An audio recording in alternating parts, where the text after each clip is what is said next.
Okay guys, so next couple, probably more than couple videos, we are not gonna do an automotive necessarily type of videos. Reason why, I have a couple of CNC machines which I most likely will have to use for my next project, which I'm not gonna reveal yet.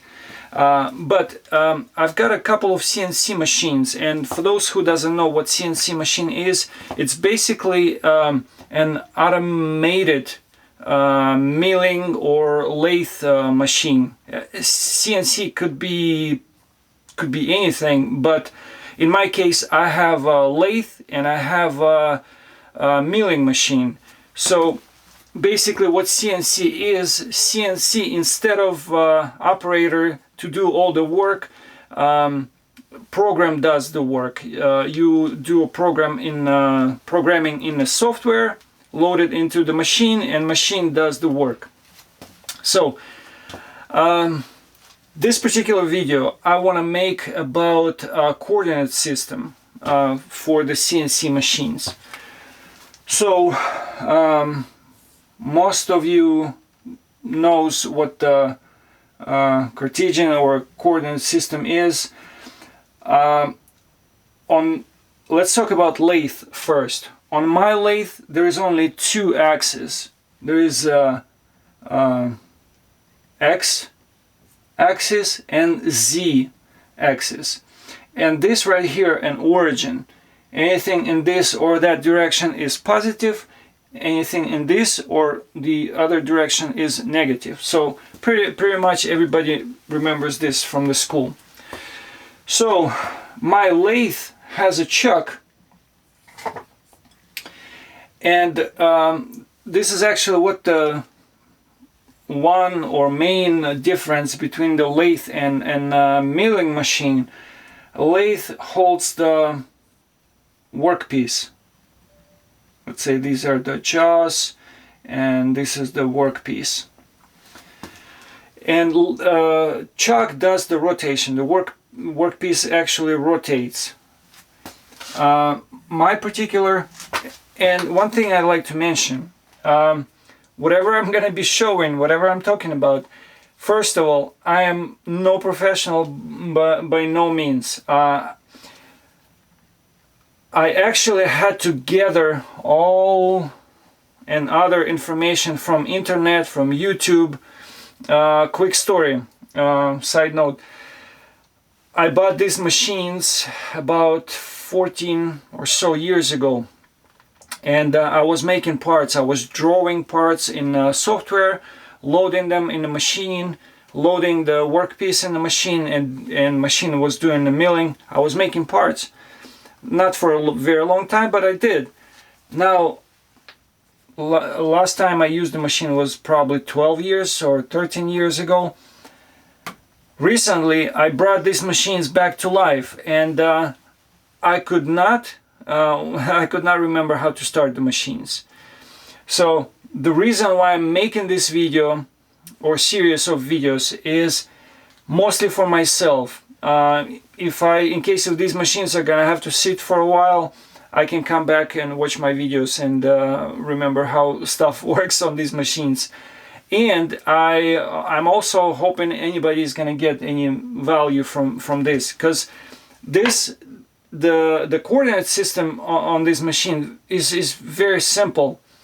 But when I was searching online, trying to remember how stuff works on my particular machines, it was a mess, because different machines have a little bit different setups, especially newer machines. They have a lot more options than these old machines. So hopefully someone can, if someone have an old machine and you just bought it, because nowadays these machines cost nothing, next to nothing. If you're in the same situation, hopefully you can get some value out of it. So we got a chuck which holds the workpiece, and it does rotation. My particular machine have a turret with a 12 tool 12 tool turret. So whenever I start my particular machine, this machine has a Fanuc OTB type of controller. So my particular machine, when I start it, I usually have to bring, if the turret was not homed, even if it was homed, I have to basically rehome the turret. So I got it like a little joystick that does the X and Z movement of the turret, and there's a dial which you pick zero mode, and it brings the turret into the home position. So once we get machine in a home position, the screen on my machine will show X and Z zeros. So it will show this point right here. Now let's say I have a tool in turret, the active tool, and let's say the tip of this tool is gonna be just that, 0. If I'm doing the machining and I'm doing the programming and I know where my workpiece is located, whatever the part is, I would program it accordingly. So I would not need any offsets. Now, if I use more than one tool, and this is pretty much the case for the most part, the turret has 12 tools. You can preload 12 tools, and I actually load my tools and I pretty much don't touch them unless it's some kind of part where you need a new tool or whatever. When I have 12 tools loaded, and let's just pretend this is some of those tools, some of them drills, some of them cutting tools. So the work point of these tools, whenever it's in active position, would also be 0. So when we switch the turret, some tool will have 0 right here, some tool will have 0 right there. I mean point of the tool. The screen would show 0 once it goes home. But if you program based on this point, how would you know all other points? Basically, this is where the offsets coming in. So this machine does not have G54, 55 or those kind of options. My machine doesn't have it. It's pretty simple. What I do for this lathe, I set an offsets. My controller have separate area where the tool offsets, they're called geometry offsets, where those tool offsets stored. So what I do, there's an option. Well, there's actually different ways. Sorry for all this talking, but there are different methods of setting your offsets. You can do set your let's say tool number 1 set at 0, and do tool offsets of other tools in relation to that point. This is probably easiest and probably most common way people do. But in case if you bump this tool, you pretty much lost all of your offsets. So for that reason, there's another option. You can pick any other point. Let's just go straight to a point. So I pick the face of the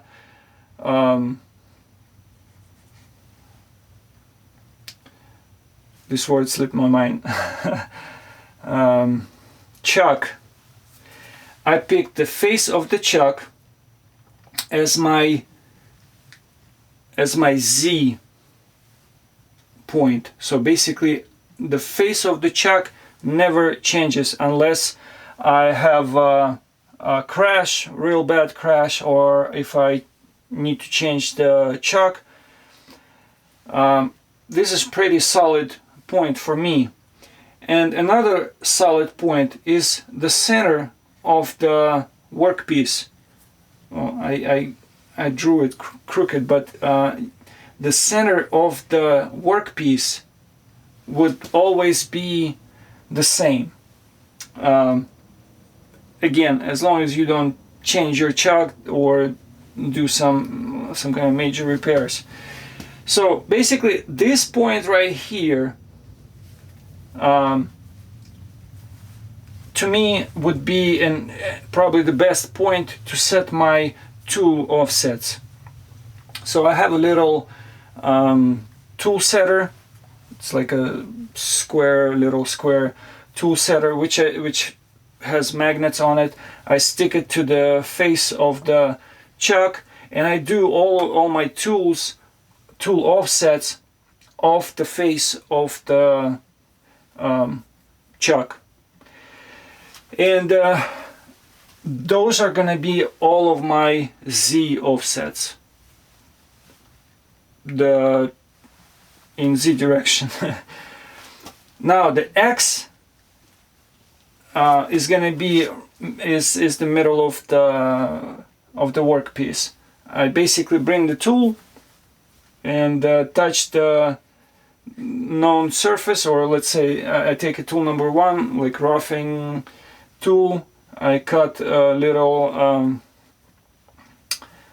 surface of the material, stop it, measure the diameter, and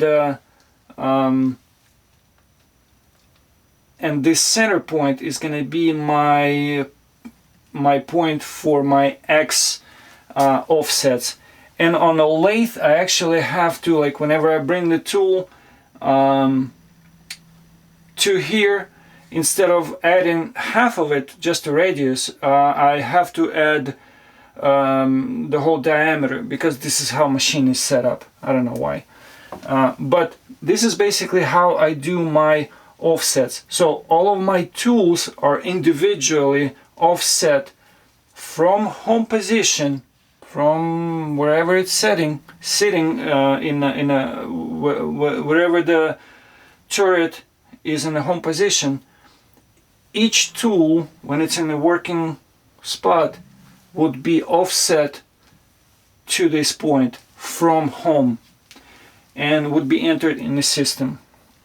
Now on this machine I also have a work offset, which gives me an option to offset this point in Z or in X. I actually have X and Z, but X pretty much never needed, but Z I can offset my Z on the workpiece as well, for cases whenever I have let's say I have a long bar and I don't have a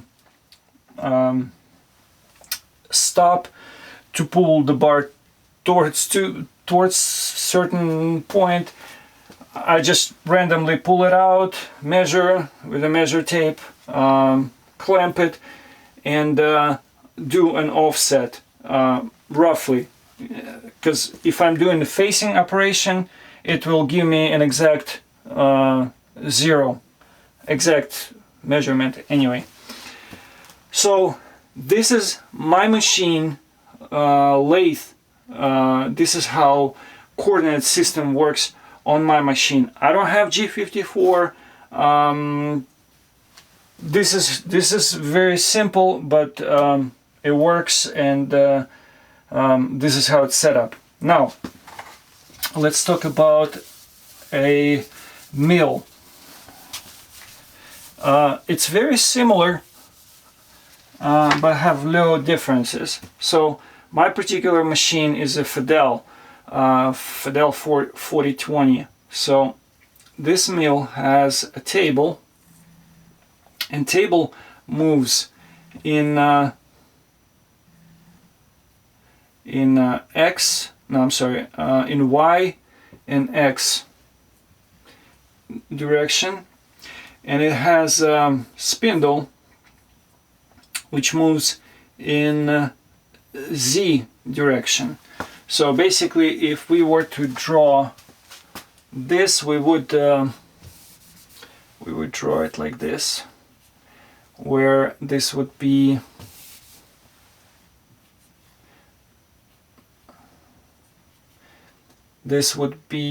Y, this would be X, no, I'm sorry, this would be Y,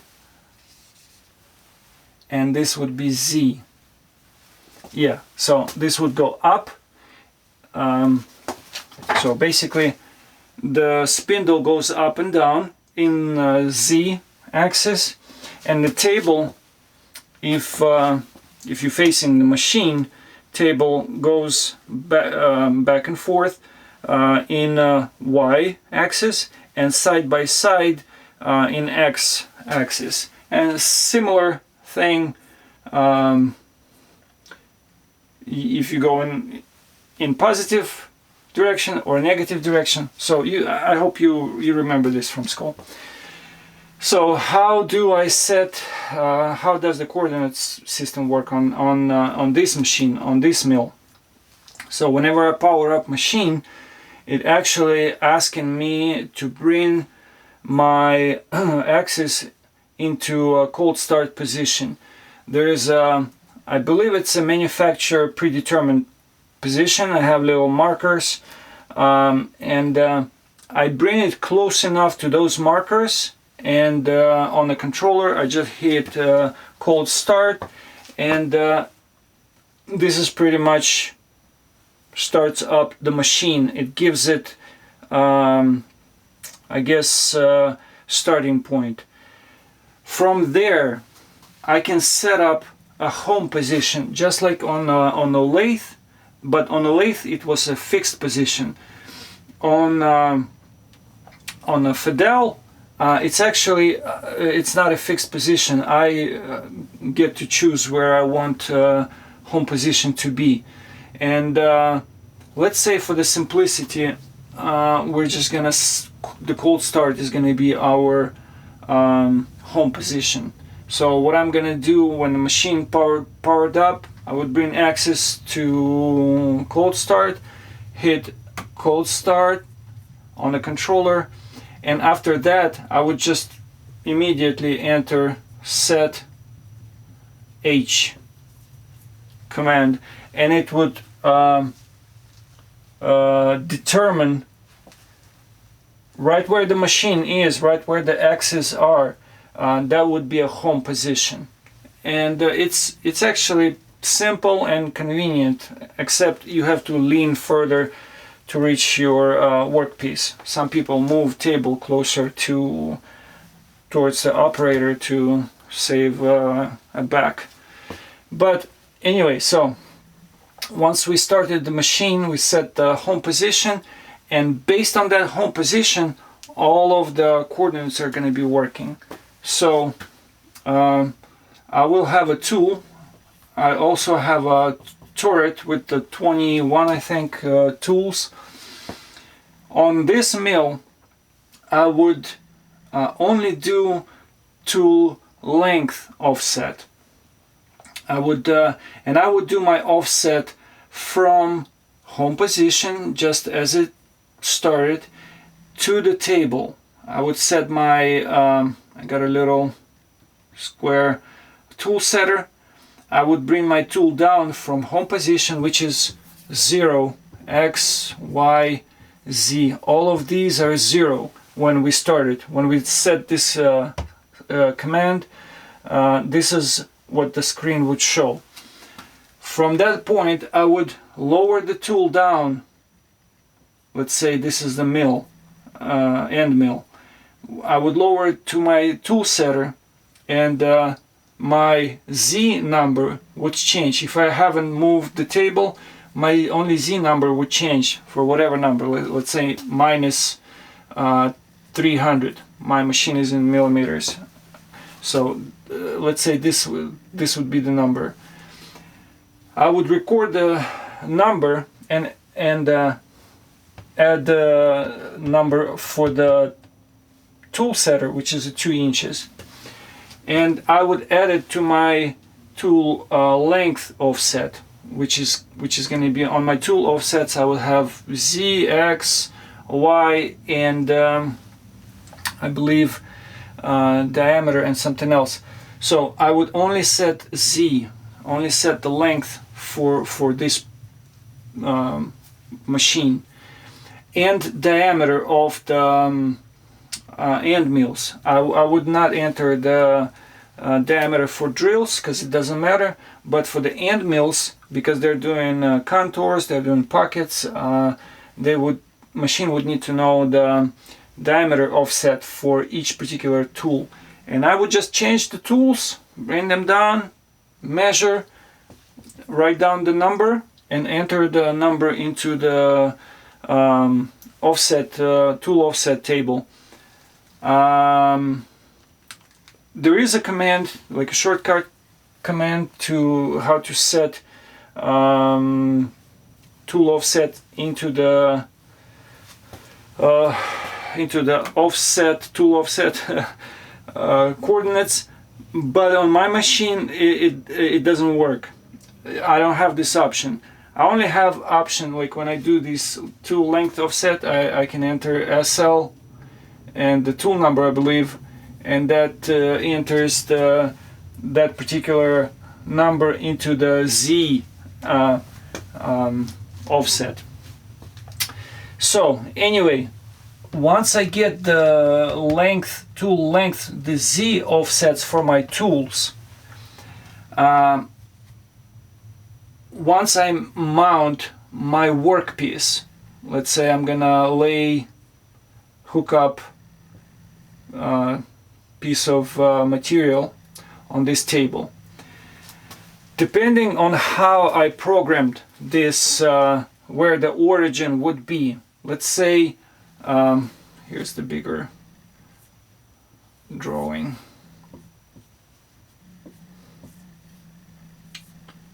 So let's say this is the 2-inch thick block of whatever, aluminum. If I programmed this corner to be an origin, to be a 0, so I would have to make a workpiece offset, not the tool, but the workpiece offset, and this workpiece offset will have X, Y, and Z offset.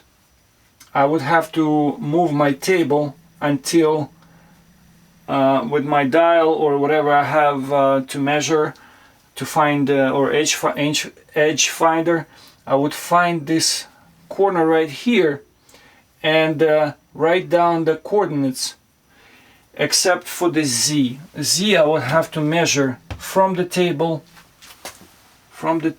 to the, like this, pretty much this distance right here, pretty much 2 inches from the table to this corner, and that would be my work offset. And every time I change my workpiece, I would only do a work offset. I wouldn't have to worry about my tools, because my tools are already done to the table. And again, there are different methods. Some people do it to the vise, some people do to the corner of the table, or it's really up to you how to set this coordinate system. But this is what I found that works for me so far. I'm just starting out. Possibly I'm going to change my mind in the future, but this is what works for me right now. So I hope this was helpful to someone who's like me, who has an old machine and trying to figure out the coordinate system. If you like this kind of content, please consider subscribing, and I'll see you in the next one.